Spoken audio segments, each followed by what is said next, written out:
Dernièrement sur cette chaîne, j'ai partagé beaucoup de vidéos dans le thème du voyage, du road trip, du bivouac, parce que ce sont des thématiques que j'adore, ce sont mes passions, j'adore voyager. Mais contrairement à ce que certains pensent, je ne passe pas ma vie à voyager, loin de là. Ce que tu vois sur les réseaux, c'est une toute petite partie de ma vie, mais en réalité, je suis étudiante, donc la majeure partie de l'année, je suis en train d'étudier. Et quand on est étudiant, qu'on est dans une ville qu'on n'a pas forcément choisie, qui parfois est loin de nos proches, de nos amis, il y a des moments où on n'a pas trop le moral et ça va pas super fort. On traverse tous à notre façon des moments où ça ne va pas du tout, des moments où on est triste, où on a la flemme, où on a envie de rien. Donc si tout le monde traverse des petits états de déprime passagère, pourquoi ne pas s'entraider et essayer d'aller mieux ensemble ? Une chose qui est selon moi méga importante et qu'on va plus ou moins faire selon les personnes, ça je pense que ça dépend vraiment de notre personnalité, c'est accepter notre état.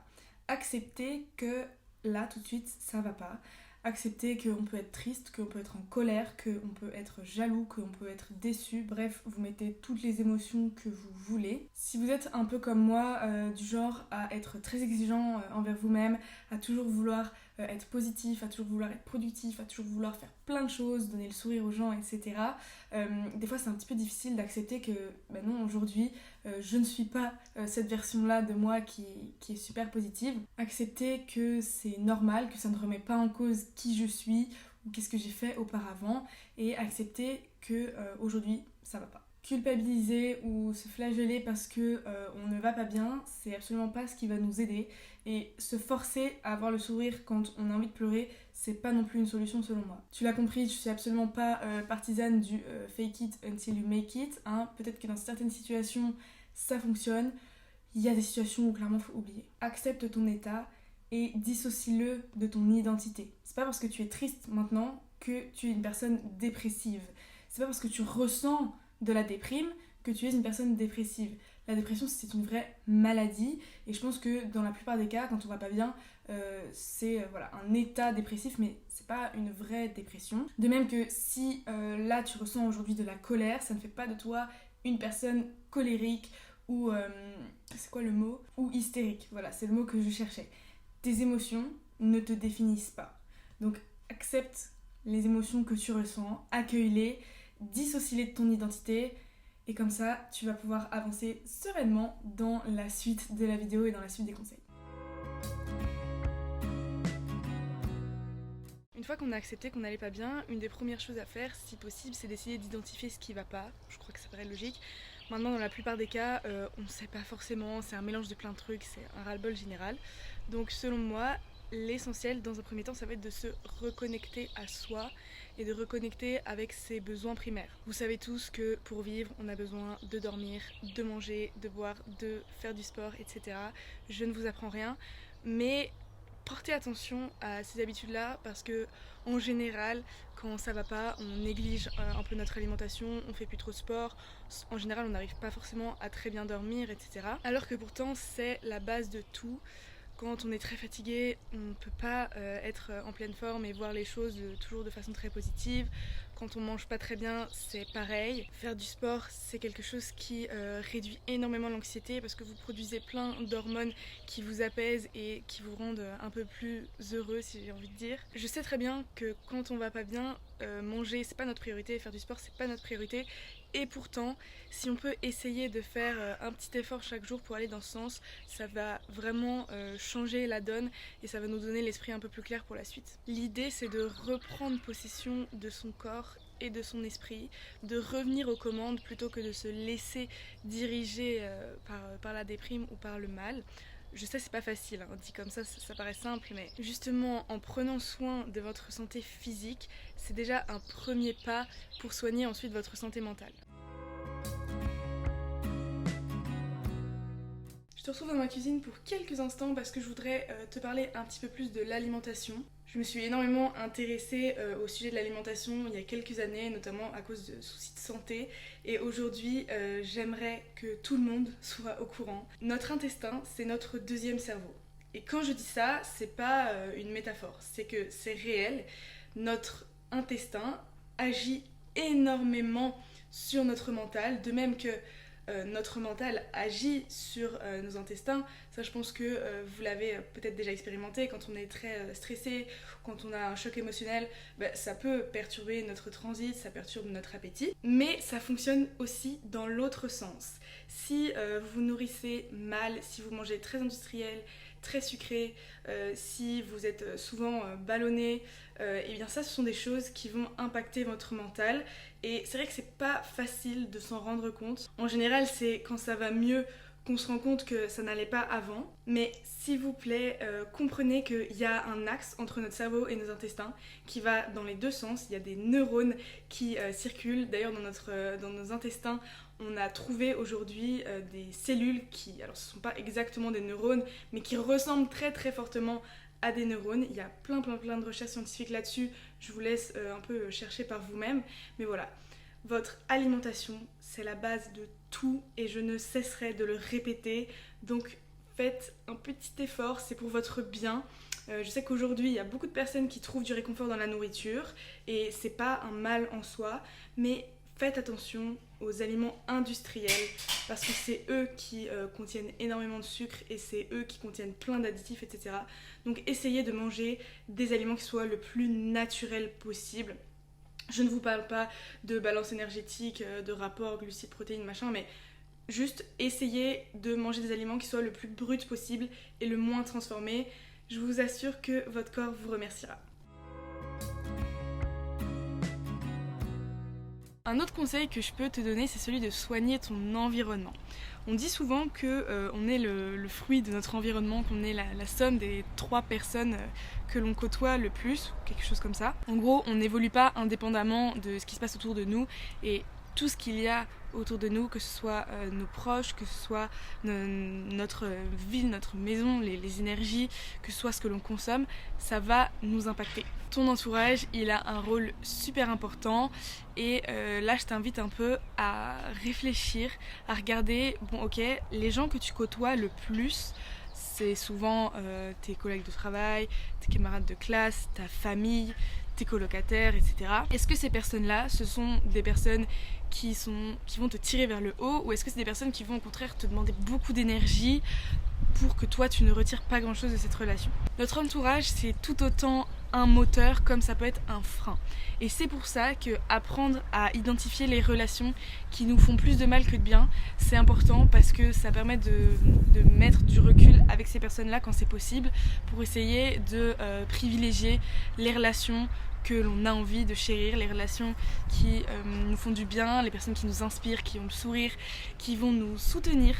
C'est super important de s'entourer de personnes comme ça. Tu ne peux pas te permettre d'aller gaspiller ton énergie avec des personnes qui ne matchent pas ta vibe, tu vois ce que je veux dire? Pour revenir à l'environnement, il y a autre chose, hormis ton entourage, qui est super important, c'est ce petit outil. Aujourd'hui, grâce à Internet, grâce aux réseaux sociaux, on a accès à tout un environnement virtuel.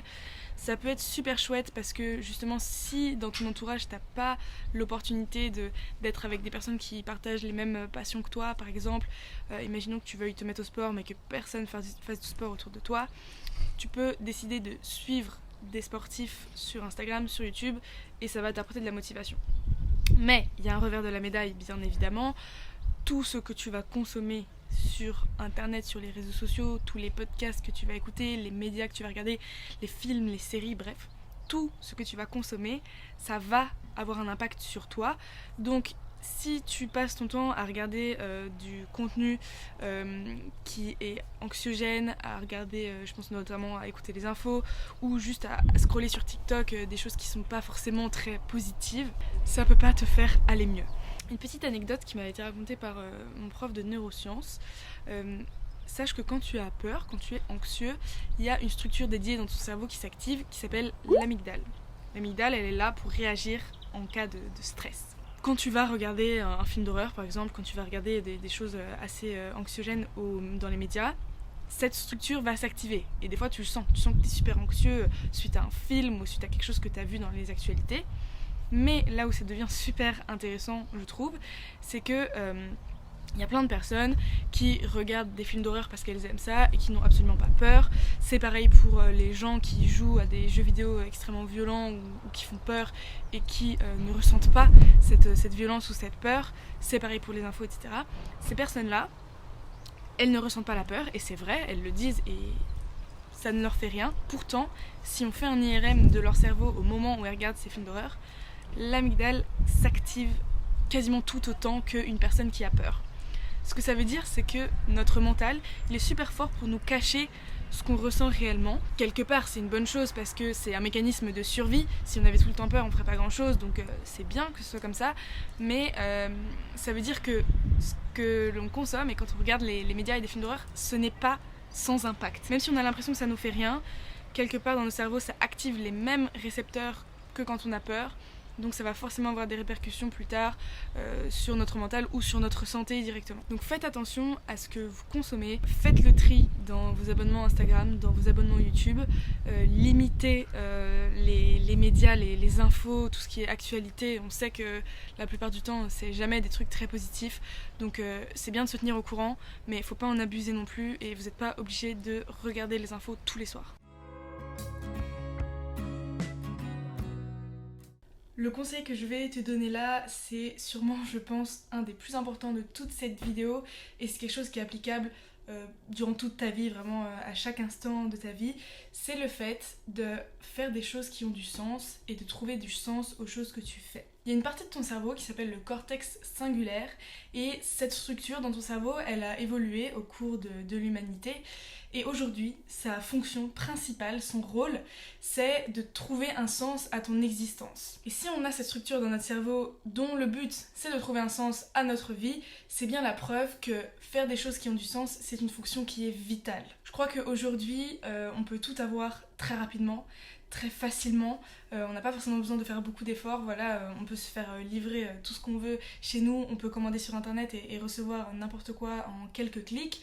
Et donc, je pense qu'on perd un peu cette capacité à voir un peu plus dans le long terme, à se dire ok, là, si je veux telle chose, il va falloir que je fasse des efforts et je vais peut-être devoir attendre plusieurs mois, plusieurs années pour obtenir mon résultat. Et je pense que c'est en partie ça qui nous fait avoir du mal à trouver du sens à certaines choses. Si on prend le cas des études, moi pendant mes 3 premières années de licence à la fac, j'ai eu énormément de mal à me motiver tous les matins à aller en cours. D'ailleurs la plupart du temps j'y allais pas parce que je voyais pas le sens derrière tout ça, je comprenais pas, ça me paraissait tellement loin la fin de mes études et mon métier, etc. Et les matières que je faisais étaient tellement vastes que je ne trouvais pas de sens à ce que je faisais. Aujourd'hui, je suis en master, c'est beaucoup plus spécialisé, j'étudie les océans, donc c'est quand même vachement plus concret. Je fais aussi plus de sorties de terrain, donc ça m'aide à trouver du sens à ce que je fais. Mais ça, c'est moi qui l'ai cherché, c'est moi qui ai fait ce travail de me dire, bon ok, pourquoi est-ce que je veux faire ces études-là ? Parce que le métier derrière que j'aurai, il contribuera à sauver la planète, à sauver les océans, parce que c'est quelque chose qui a du sens pour moi. Un autre exemple, le fait de vous tourner cette vidéo et toutes les autres avant, le fait de communiquer sur les réseaux sociaux, c'est quelque chose qui pour moi a du sens, parce que je communique certaines choses et j'espère aider une partie des gens qui regarderont cette vidéo. Maintenant, cette démarche, elle t'appartient. C'est pas moi qui vais te dire quoi faire pour que ça ait du sens ou quoi.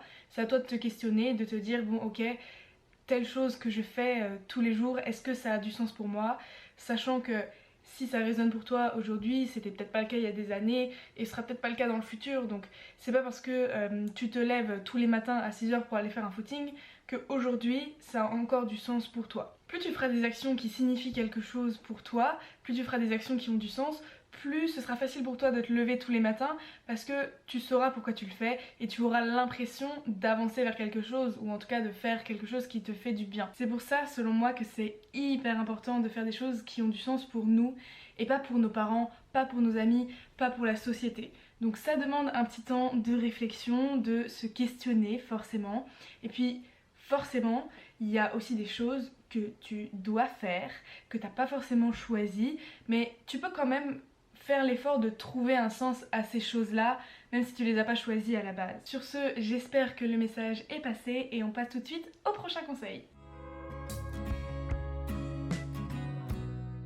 Quelque chose que j'observe souvent quand je discute avec mes proches, avec mes amis, c'est à quel point on peut avoir tendance à se placer en victime dans notre vie et à ne pas savoir prendre ses responsabilités. Qu'est-ce que j'entends par là? J'entends que dans notre vie, certes, notre environnement nous impacte, nos proches nous impactent, il y a des choses qu'on ne peut pas contrôler, mais ce sera toujours nous qui jouera le rôle principal dans notre vie. Nous sommes aux commandes de notre vie et donc ce qui nous arrive, les choses que nous vivons aujourd'hui et dans le futur, ce sont des choses dont nous sommes responsables, ce sont des choses que l'on a voulu inconsciemment ou pas, des choses que l'on a créées parfois sans le vouloir. Pourtant, combien de fois est-ce que j'ai entendu des gens me dire ah non mais c'est pas de ma faute, c'est la faute de mon patron, c'est la faute de mes parents, c'est la faute du gouvernement, c'est la faute de ceci, la faute de cela. Comme si ces personnes étaient victimes et qu'elles ne pouvaient rien faire et qu'elles n'avaient rien fait, que cette situation leur était tombée dessus un peu comme ça. Pourtant, une chose qui est méga importante à comprendre, je trouve, c'est qu'on est responsable. On est responsable de notre vie et c'est nous qui sommes aux commandes. Alors quand je dis qu'on est responsable, c'est absolument pas pour nous culpabiliser et nous dire ah bah tu vois c'est de ta faute, c'est toi qui as voulu ça dans ta vie, absolument pas. Quand je dis que nous sommes responsables, c'est que nous avons le pouvoir. En fait c'est nous qui sommes aux commandes, c'est nous qui décidons. Si on décide de passer notre journée au lit à pleurer, on a le droit et tant mieux, mais c'est à nous de décider ce qu'on veut et on peut se dire ok, là je vais faire telle et telle action pour aller mieux. Parce que tant que vous vous placerez en tant que victime, tant que ce sera la faute de vos parents, de vos professeurs ou de votre patron, vous ne pourrez rien faire. Vous serez constamment en train de subir et quand tu subis, tu ne peux pas agir pour changer. Donc s'il te plaît, essaye de comprendre que tu es responsable et tu es aux commandes. Tu as le pouvoir. Je fais une petite parenthèse sur quelque chose qui va peut-être pas concerner tout le monde, mais je pense que ça parlera à certaines personnes. Si quand tu vas pas bien, ta première pensée, ta première envie, c'est d'envoyer tout valser, de tout plaquer, de quitter ton job, d'arrêter tes études, de déménager. Si tu as juste envie de partir en vacances, de tout oublier, de laisser de côté, ou carrément, je te dis, de changer de vie, de changer de pays même, sache que c'est quelque chose auquel je pense très souvent. Plusieurs fois j'ai eu envie d'arrêter mes études, de me lancer dans quelque chose de complètement différent ou carrément de déménager. Pourtant je pense que dans la plupart des cas ce n'est pas la solution. Oui, dans certains cas c'est nécessaire, dans certaines situations qui sont dangereuses ou très très toxiques, il faut partir, certes, mais je crois que dans la plupart des cas, c'est pas forcément ce dont on a besoin. Si ton rêve c'est de quitter ton travail et de partir à l'étranger, alors fais-le. En revanche, si tu envisages ça comme la solution à tous tes maux, la solution à ta déprime, je pense que là tu fais erreur. Alors certes, l'environnement c'est hyper important et tu es impacté par ton environnement. En revanche, comme je te l'ai dit, tu as ta part de responsabilité dans ta vie et tu ne peux pas remettre toute la faute sur l'endroit dans lequel tu vis. D'autant plus que quand tu as ce genre de pensée, quand tu veux absolument partir, moi je trouve que tu t'enfermes encore plus et t'as l'impression en fait d'être vraiment enfermé dans un endroit qui ne te convient pas, que tu n'aimes pas, dans un endroit que tu veux quitter. Donc tu entretiens un peu une sorte de boucle, de cercle vicieux dans lequel tu te sens super enfermé et tu as envie de partir, mais tu peux pas partir tout de suite, donc tu te sens emprisonné. Pourtant, même si aujourd'hui ton environnement ne te convient pas, même si tu n'aimes pas la ville dans laquelle tu es, même si tu n'aimes pas le pays dans lequel tu es, il y a des choses que tu peux faire pour aller mieux dès aujourd'hui. Il y a des choses qui peuvent te rendre la vie plus agréable et tu n'as pas nécessairement besoin de déménager là tout de suite maintenant. Sache que peu importe où tu iras, peu importe le nombre de kilomètres que tu parcourras, tes valises te suivront. Tes insécurités te suivront, tes traumatismes te suivront, tes peurs te suivront et donc les choses qui te font aller mal ici ont de grandes chances de se reproduire ailleurs. Alors certes de façon un petit peu différente, mais ta personnalité ne va pas fondamentalement changer le jour où tu vas mettre les pieds sur un autre continent. Si tu ne règles pas ici et maintenant les choses qui te font du mal, les choses qui te font souffrir, pourquoi est-ce qu'elles iraient mieux à l'autre bout du monde? Je ne te dis pas de pas partir, je ne te dis pas de rester dans un endroit qui ne te convient pas. Bien évidemment, partir ne serait-ce que quelques jours, ça fait énormément de bien. Tu le vois sur ma chaîne, moi j'adore faire des petites expériences en solo, ça m'apporte beaucoup, ça me permet permet de me reconnecter à moi-même, d'introspecter, certes, mais ne vois pas la fuite comme une solution à tout, parce que clairement ça l'est pas, et je pense que c'est carrément une mauvaise stratégie.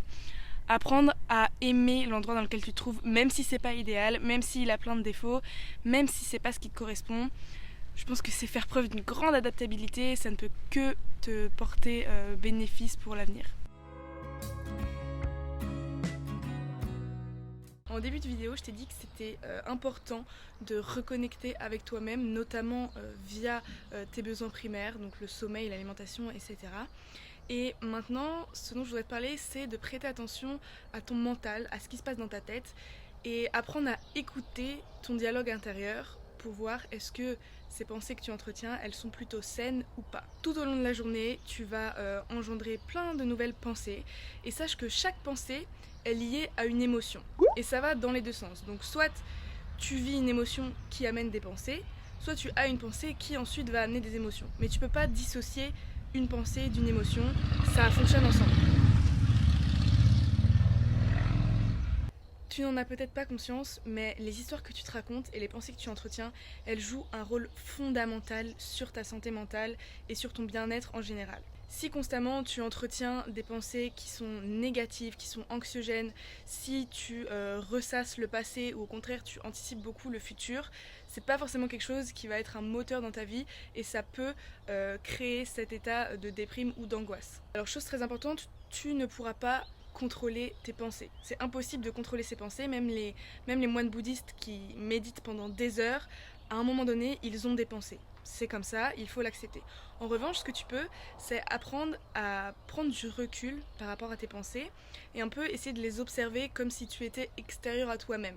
Avoir un peu un regard un peu plus critique, quoique neutre, sur tes pensées et essayer de voir, d'identifier, ok là, j'ai une pensée qui est pas très négative, comment est-ce que je pourrais faire pour la transformer, pour la dire autrement, afin que ce ne soit plus quelque chose qui me limite, qui me fasse du mal, mais que ce soit plutôt quelque chose de constructif. On en vient à la notion de croyances limitantes qui sont des pensées justement que tu entretiens à propos de toi-même et qui t'empêchent de sortir d'une sorte de case. Il y a énormément de choses que tu peux faire pour apprendre à observer tes pensées, apprendre à t'introspecter et à te connaître un petit peu mieux. Donc toutes les activités méditatives, donc ça englobe la méditation mais pas que, c'est pas forcément le plus simple de commencer par la méditation d'ailleurs, mais toutes ces activités où ton cerveau n'est pas distrait, donc typiquement regarder Netflix ou les réseaux sociaux c'est pas des activités méditatives, mais par exemple l'art est quelque chose de méditatif. Par exemple si tu aimes bien dessiner, ça peut être méditatif. Si tu aimes bien jouer de la musique par exemple, ou tout simplement enfiler tes baskets et aller marcher dehors sans téléphone, juste toi et la nature, c'est quelque chose qui va te permettre, c'est une activité qui va favoriser la prise de recul et il y a mon chat qui grimpe et le fait de conscientiser tes pensées.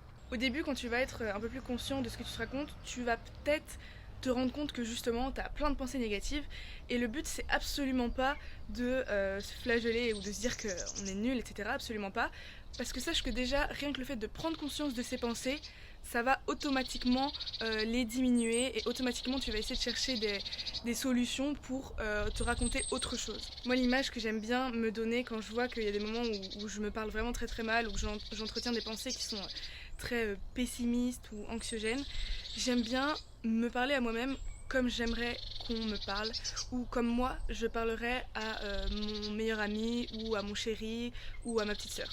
J'essaye de me parler avec autant de bienveillance et autant d'amour que j'ai envie qu'on le fasse avec moi et de cette façon forcément je vais éliminer les pensées du type je suis nulle, je ne sers à rien ou alors les pensées du type ma vie c'est n'importe quoi, il n'y a rien de bien qui va arriver. Je pense que tu commences à comprendre un petit peu là où je veux en venir. Donc porte ton attention sur l'intérieur, reconnecte-toi avec ton monde intérieur et essaye de non pas contrôler mais orienter ton mental vers ce que tu veux, à savoir des pensées positives et constructives. J'espère de tout cœur que mes conseils t'auront aidé, que la vidéo t'aura plu d'une façon générale. N'hésite pas à me dire ton avis dans les commentaires et je te dis à très bientôt.